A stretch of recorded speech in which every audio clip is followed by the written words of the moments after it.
fundamentalmente la vaca folla, ¿no? Que también yo lo tengo situado como que se daba también en la época de los carnavales, aunque esto no estoy muy seguro y a lo mejor después al final, o si quiere intervenir, podría decirnos, pero bueno, yo lo sitúo en esta época de, digamos, de transgresión. Yo imagino que era en esta época, pero no estoy muy seguro que la vaca folla fuera en esta temporada, ¿no? Yo supongo que sí. Y bueno, pues esa puedo hablar de otras, pero no quiero, después hablamos de otras tradiciones. Sí quería recuperar, para dar paso, pues lo que son las leyendas. Solamente una matización sí. a lo que estabas diciendo, porque que no es ninguna matización. Un añadido. Todo este tipo de manifestaciones, a veces, por ese tipo de vestimentas, de pieles, ¿no? Pues algunos creen que tiene una relación directa con el mundo prerromano, ¿no? Con ese mundo primigenio donde la gente iba vestida con ese tipo. La verdad es que el carnaval, como estudia Caro Baroja, aunque tiene muchos ingredientes, evidentemente, es una fiesta fundamentalmente cristiana, que hay que marcarla en el mundo del cristianismo. No se entiende fuera del cristianismo, fuera de la semana, de lo que va a venir después, que es toda la cuaresma, etcétera, hay que marcarla en ese momento. Entonces, a este respecto también, yo creo, no lo tengo aquí, hablo de memoria, le sitúa más el origen del carnaval, si vamos a los orígenes, en las Dionisia griegas. O sea, que el festival de Dionisio, Abaco. Yo creo que lo que hace bueno, es ese que lo. Bueno, pero bueno, el carnaval tiene muchos elementos. Con lo cual no sería. Yo creo que la idea de Caro Baroja es justamente cuestionar eso, ¿no? Ese origen que normalmente se ha dado a los carnavales. Él defiende que el carnaval es una fiesta que solo puede explicarse en el contexto del mundo católico, fundamentalmente, más que cristiano. Era simplemente ese tipo de material. Recuperar lo de, bueno, por volver un poco a las leyendas, esto también se da mucho, yo lo tenía situado en el Bierzo Alto, pero sobre brujas, ánimas en pena, fantasmas, bueno, esto tú eres un gran experto, Balboa, entonces cuéntanos. No, tú sabes muy bien, porque en esa zona tuya sí que había mucho. Yo tengo una pregunta. ¿Esta zona somos mucho de leyendas en este sentido? ¿Nos viene la tradición quizás un poco heredada de las zonas cercanas, Galicia? Sí. Yo me atrevería a decir una cosa, me voy a meter leña en el fuego, ¿verdad? Es muy bestia, ¿verdad? Sobre todo en el Bierzo Alto, el Bierzo Alto no deja de ser una zona como mucho más alejada en tiempos, estamos hablando en tiempos de la civilización, por decirlo así, ¿no? El Bierzo Bajo ha sido siempre un cruce de caminos, etcétera, ahora se reivindican otro tipo de caminos de Santiago y demás, pero bueno, el Bierzo Alto como un sitio ahí más o menos aislado, que sigue siendo incluso ahora, con todos los respetos con respecto a la resta, y de ahí proviene, ¿no? Un sitio más aislado, por ende más, permitidme, que no estoy echando leña, claro, más ignorante, ¿no? Con lo cual, en principio, más dado a la superchería, más dado a las supersticiones. Estoy intentando analizar como haría probablemente el antropólogo Marvin Harris, ¿no? Que al final tiene que ver con eso, ¿no?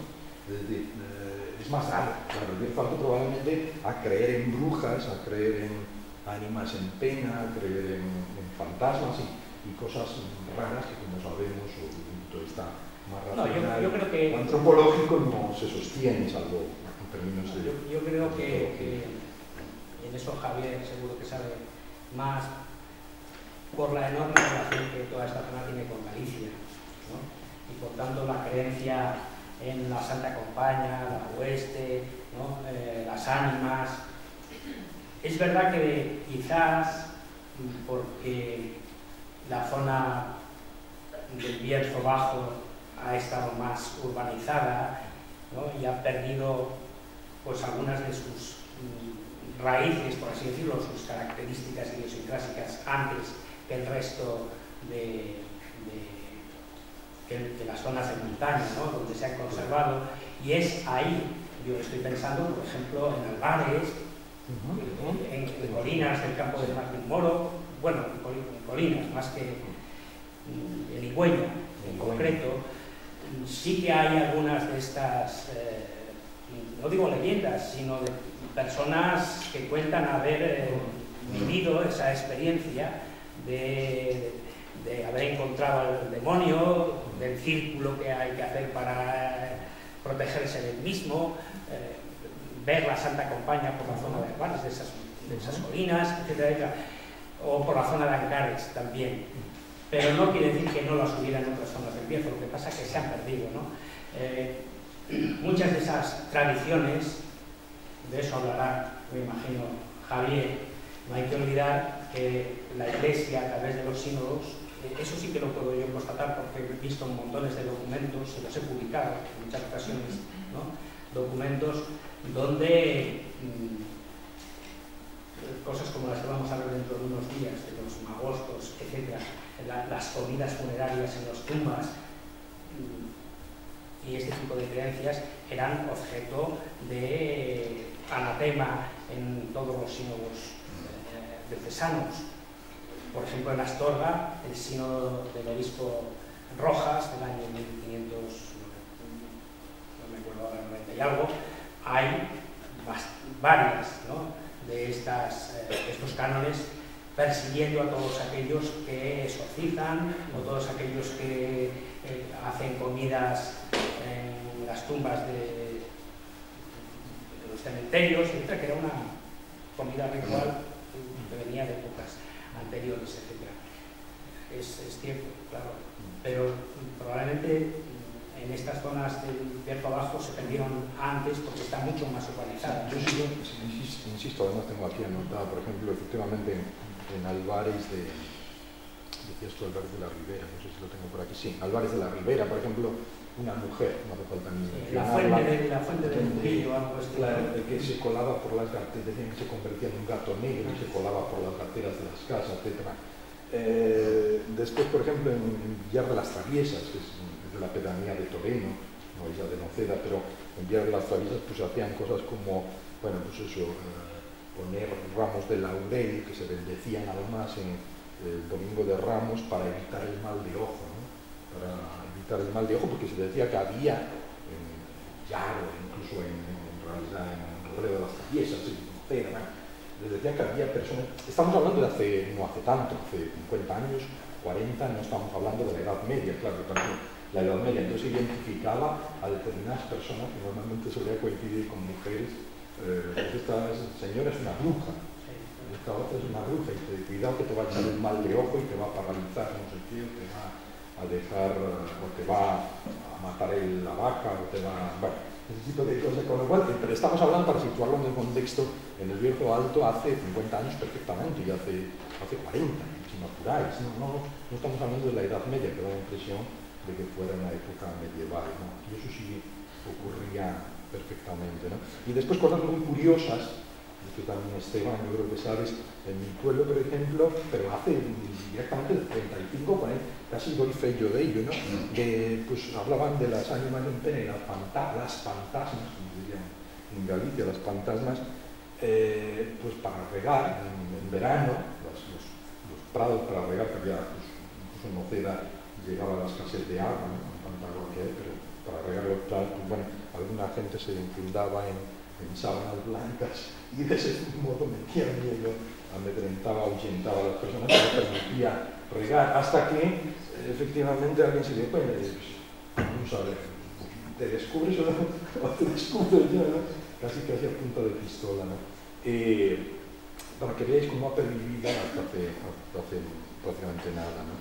Y después enlazada con todo esto, hay una tradición, que más que leyenda, también es una tradición, que también se sitúa en Noceda del Bierzo, que es, a mí me ha llamado siempre mucho la atención, que es las ánimas benditas, ¿no? Como de Santa Compaña también, las ánimas benditas.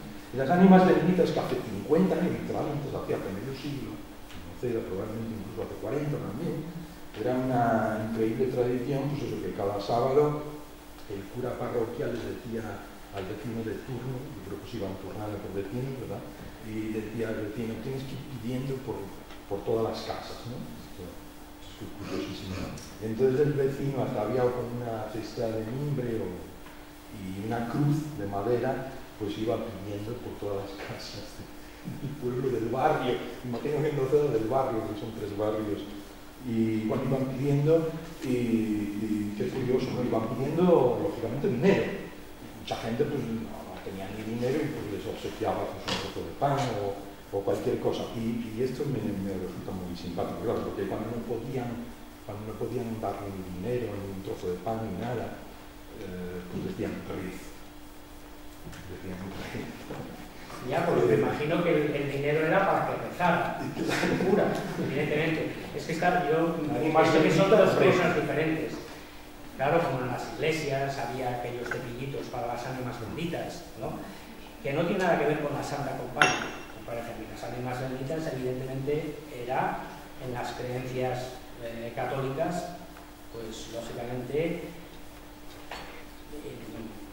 rezar, pedir indulgencias para que pudieran salir del purgatorio, era donde estaban las ánimas, ¿no? Sí, que efectivamente, que después en el mes de noviembre normalmente se rezaba. Al finalizar la jornada laboral, antes de cenar, se rezaba, sobre todo en el mes de noviembre, ¿no? Las ánimas del purgatorio. Bueno, esto parte que forma parte de la Edad Media, pero eso sí es lo que yo quiero también señalar, independientemente de que tenga más que ver con una Santa Compañía, una cuestión más religiosa, más pagana, etcétera, etcétera, pero bueno, está ahí, que forma parte de las tradiciones y de las, con las leyendas, ¿no?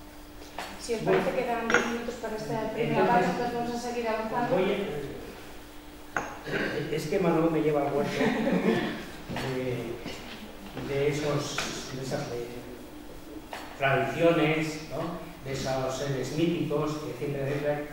Y a mí me interesa el otro aspecto del que os hablé al principio, que es las leyendas como elemento fundamental en la creación de una conciencia o de una, digamos, memoria colectiva. En esa memoria, como decía, hay leyendas históricas de las que no os he hablado. Me hubiera gustado contar alguna de ellas y haberla destripado para que vierais la profundidad, ¿no?, que las mismas tienen. Hay otras, como decía, que son puramente cuentos. Esa que todo el mundo sabe y que relata Gil Carrasco sobre el lago de Carucelo es una leyenda escatológica, moralista, en la que lo único que se pretende justamente es que la gente interiorizara que cuando alguien incumplía los mandatos divinos, que cuando alguien no mantenía una conducta acorde con lo que se esperaba de él, en este caso un monje y una monja, pues se produce un fenómeno, digamos, tónico, un cataclismo que provoca el surgimiento del lago. Pero hay leyendas que son las que me interesan a mí, que son puras mentiras. Es decir, leyendas puramente ideológicas, entendiendo ideología no en el sentido de falsa conciencia, sino en el sentido de una mentira, para legitimar un hecho. Porque está muy de moda últimamente en determinados lugares de nuestro país, por desgracia. Una de esas leyendas tiene que ver, porque yo iba a hablar de las leyendas del Bierzo, con la leyenda que se conoce como la de la ciudad de Lucerna, que quizás algunos han leído, porque se cuenta en distintos lugares. En concreto se cuenta en relación con el lago de Sanabria, en esa famosa novela de Unamuno, y se cuenta también en el Bierzo, ¿no? Una lucerna del Bierzo.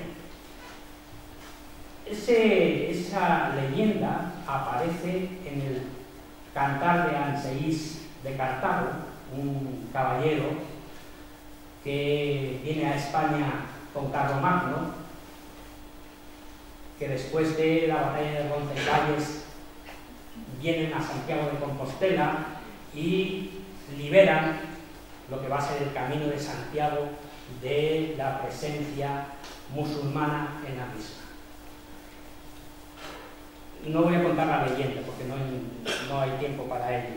Lo que sí me interesa resaltar es que esta leyenda de la ciudad de Lucerna, que algunos, repito, identifican con el lago de Carcedo, es una leyenda no solamente que no tiene ninguna verosimilitud, sino que es una leyenda que pretende legitimar la presencia y los privilegios de los franceses, de los francos, en el Camino de Santiago, diciendo que esto no lo habéis liberado vosotros, que esto lo ha liberado Carlomagno. Es una leyenda que no tiene, repito, ningún viso de verosimilitud, porque Carlomagno nunca estuvo en el Camino de Santiago, y nunca estuvo en Santiago, y nunca estuvo en ningún lado.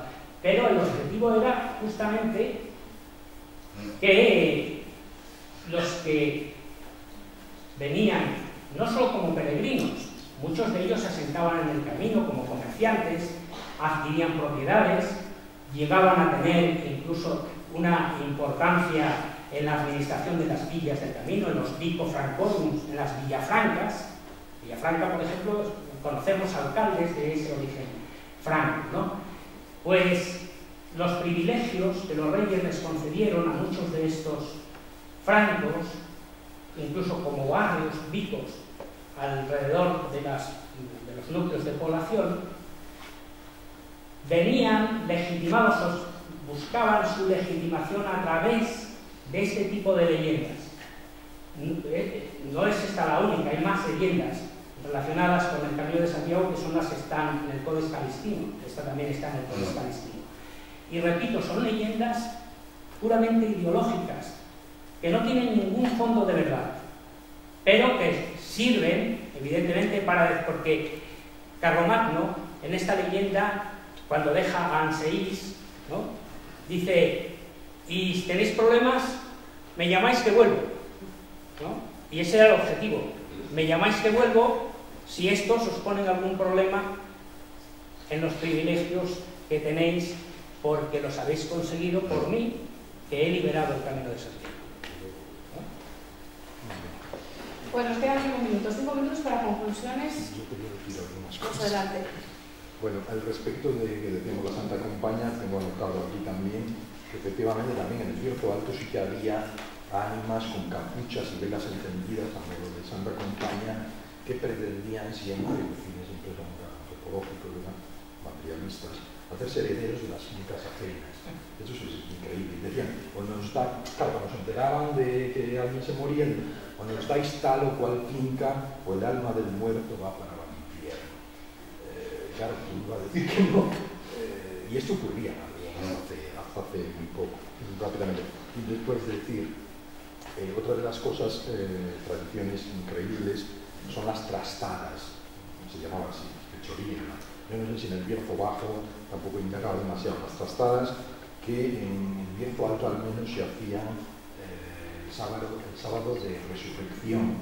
Y entonces yo incluso llegué a hacer una trastada, confieso, decir, pues las patas del pueblo, pues lo que se hacía, pues eso, colocar pues, los arados, los carros o lo que fuera en medio de la calle para que no pudiera pasar la gente, ¿no? O barbaridades más grandes como, no voy a decir, pero subir a un burro para el pajar, con varios tipos que lo o colgar el burro, que era una barbaridad mayor, las campanas, o bueno. En mi pueblo se hace en la noche de San Juan. Claro, y tengo anotado aquí que se hace en la noche de San Juan, en la noche de San Silvestre, por ejemplo, no hay india, pero esto hablo de... simplemente... Y después en las trastadas también había una cosa curiosa, que quienes se proclamaban, mediante los proclamos, se iban a la... eso ya no se dice mucho, me parece, se iban a casar, pero entonces los paisanetes del pueblo también lo que hacían era coger con, en mi pueblo dicen huesa, con paja trillada, y hacían un rastro desde la casa del novio a la novia o viceversa, ¿no? Para que reconocieran que esos dos La trastada era Una más novela de corriente. la trastada. Sí, la trastada era más corriente cuando era un segundo matrimonio. Es decir, cuando la viuda se casaba por segunda vez. Ahí sí que se producía eso. Bueno, no sé si queréis apuntar algo más, porque si no, vamos ya a por la segunda parte de... Tenía una... Pongo pensando en lo que era por donde tendría que haber empezado, pero esto me parece que está muy traído por los pelos, pero a mí se me antojaba bueno, recogí varios dichos o pequeñas historietas. Voy a contar, voy a deciros el más breve, ¿no?, de todos ellos, que era un hombre también de Noceda del Bierzo, que a mí se me antoja, después de revisar algunas películas de los hermanos Marx, me parecía un groucho, ¿no?, este hombre, ¿no? Se llamaba, bueno, su alias, no sé si aquí habrá algún familiar, ¿verdad?, se le conocía como el tío Pachín. Y este hombre, una persona que era como que muy despierto, ¿no?, y le dice el cura parroquial, que es lo que estamos por ahí conmigo, y dice, el cura parroquial le dice: Pachín, dime una cosa, ¿cuántos cestos de tierra hay en este corón? De los castros, que no hablamos mucho los corones, ¿no? Y le contesta muy simpático Pachín, con mucha audacia y cierto, como aquí ha notado, cierto relativismo periodista. Y le dice: pues, señor cura, si el cesto es más grande que el corón, le aseguro que no hay ninguno. O sea, que esto es una habilidad. Me recuerda, digo, mucho más cuando en la noche de la ópera, como conocéis, en la famosa secuencia de Camarote, ¿no?, donde mete un baúl enorme y dice: no sé si meter el baúl en el departamento para entrar en el baúl, ¿no? Es lo mismo que lo del corón. Si el cesto es grande, no da ni para...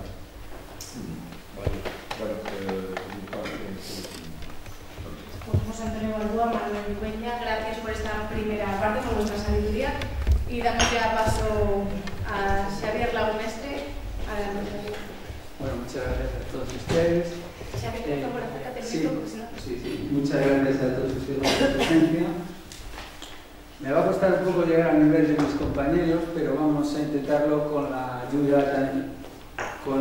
de las nuevas tecnologías, ¿no? Creo que también siempre en este tipo de conferencias pues, se hace ameno, ¿no?, ver, ayudarnos con la visión. Vamos a ver si lo hacemos, porque supongo que a estas horas también todos estamos un poco cansados ya de, no por la conferencia, sí, sino por el día que llevamos y porque También, perdona que te tengo un momento. No sé si os molesto aquí para ver la pantalla.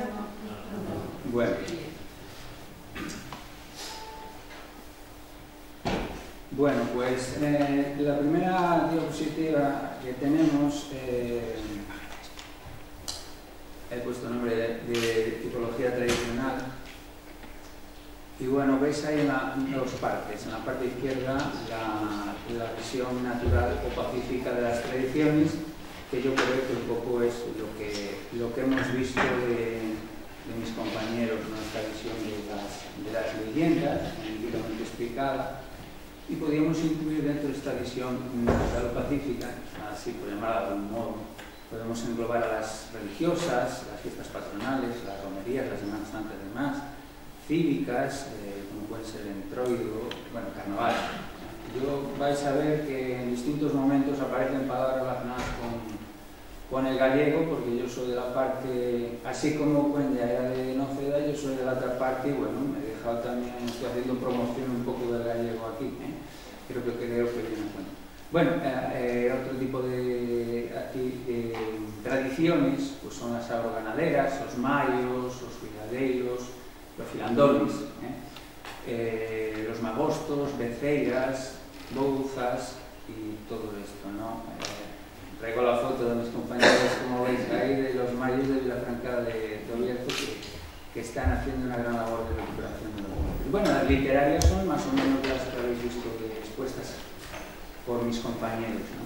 Y luego también otro tipo de neotradiciones, tradiciones en las que podemos incluir esta recuperación de ciertas tradiciones en el Bierzo y fuera del Bierzo, el resto de la península, como pueden ser las noches templarias. Seguro que aquí hay algún caballero templario, ¿no?, que festeja con tanta alegría las fiestas de la primera semana de agosto, ¿no?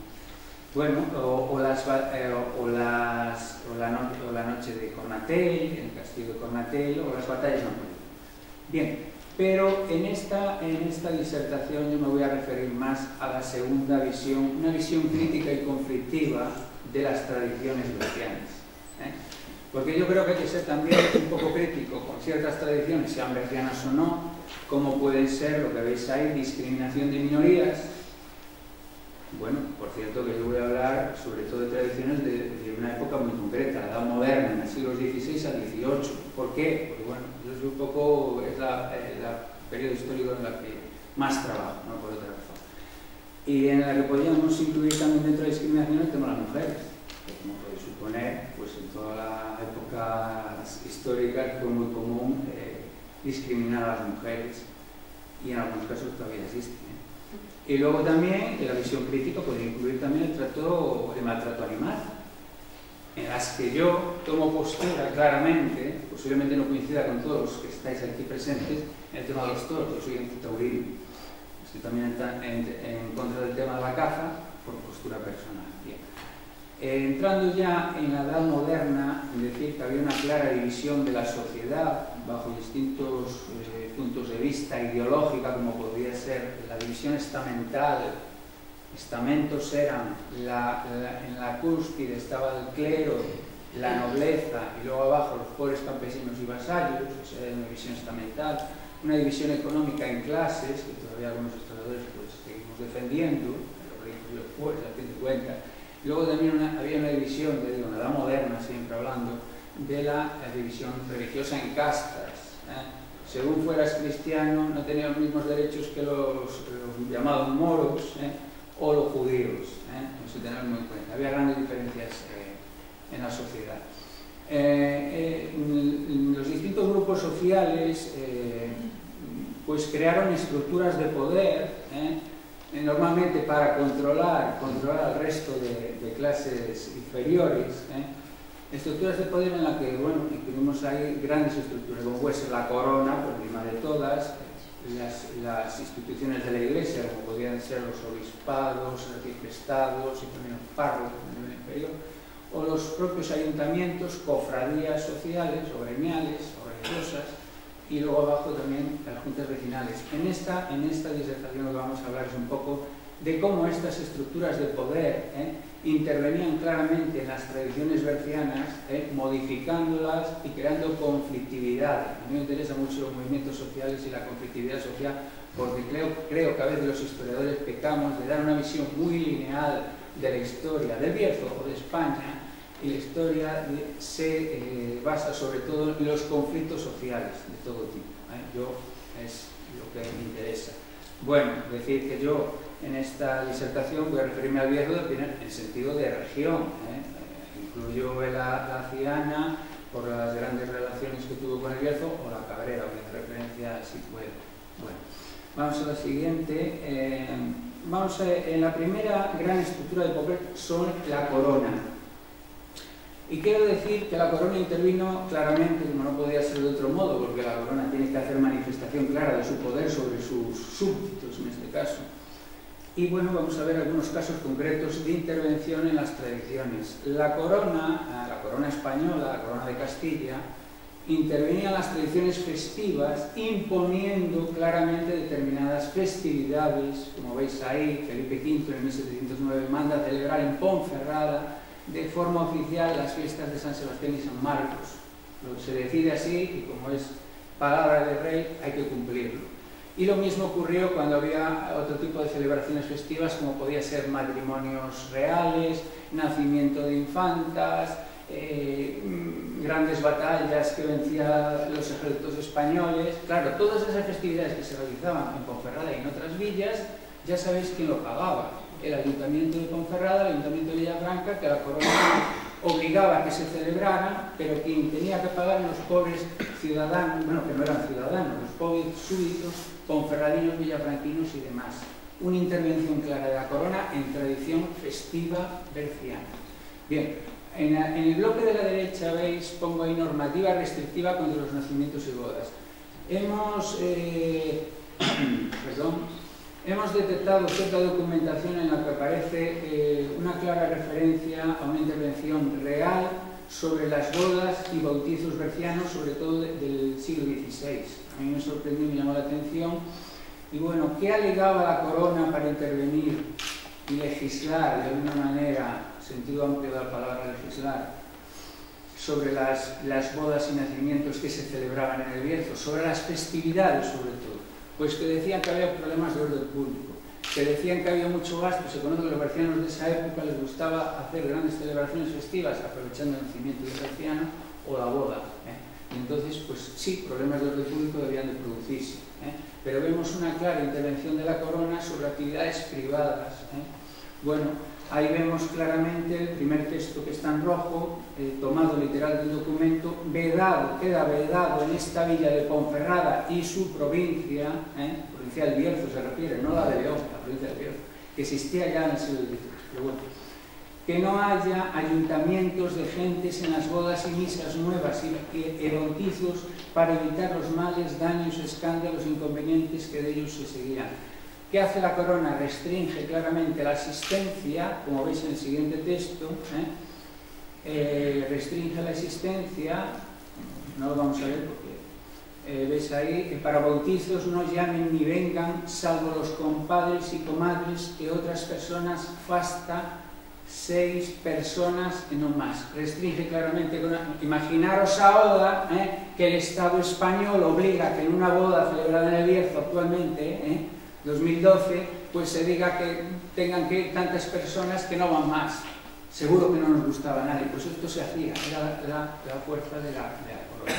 Bueno, y quien no cumplía estos mandatos, ya veis abajo del todo, sanciones pecuniarias, de dinero, por supuesto, 2.000 maravedís para los anfitriones organizadores y 600 al resto de invitados, que asistieran de más. Creo que los textos quedan muy claros. Bueno, vamos a otra. Como gallego hablante que soy del Bierzo no podía evitar esto. El título es Control lingüístico castellano. Bueno, la tradición, ¿a qué viene esto? Esto viene a cuenta de que yo pienso, y creo que ustedes también coincidirán conmigo, que había una tradición